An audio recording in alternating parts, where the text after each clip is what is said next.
Marines and another 2,000 National Guard troops have been deployed in Los Angeles as the fifth day of violent demonstrations take place.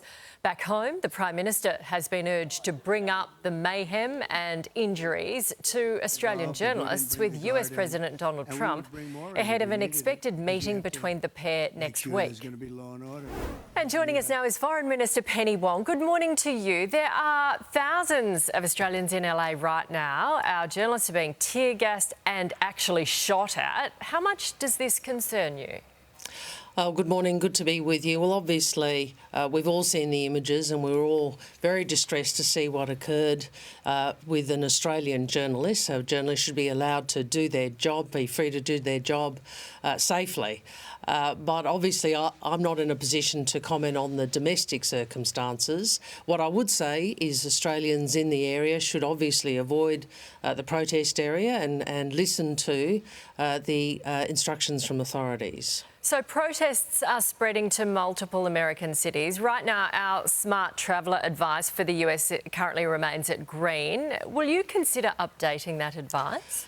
Look, we always keep travel advice under consideration and we are very careful in how we go about looking at events on the ground and considering whether or not any travel advice change is required.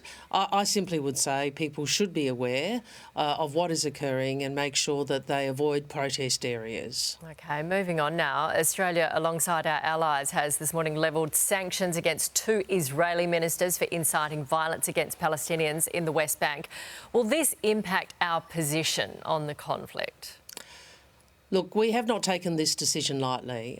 This is a decision we have made after a long process of deliberation and consideration, and that we are taking in conjunction with other partners, with the United Kingdom, with New Zealand, with Canada, and of course with Norway. And we're doing that because we are all deeply concerned about the extremist settler enterprise of the Netanyahu government. And why are we concerned about that now? We're concerned about it because it is undermining the prospects of two states, and ultimately we, along with those other countries and the broader international community, believe we can only see peace in the Middle East when we deal with two states and when both Israelis and Palestinians can live in peace and security.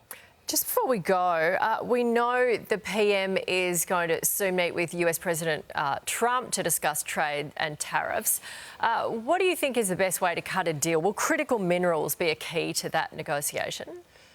Look, we have enormous assets of critical minerals resources, and you heard the Prime Minister speak about that during the election campaign and also yesterday at the Press Club. But I want to make this point.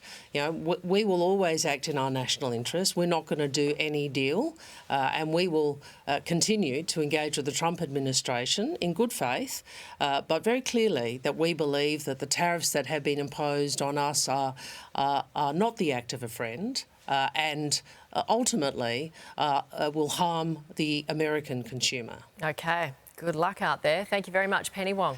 Good to speak with you. Here's Sheva.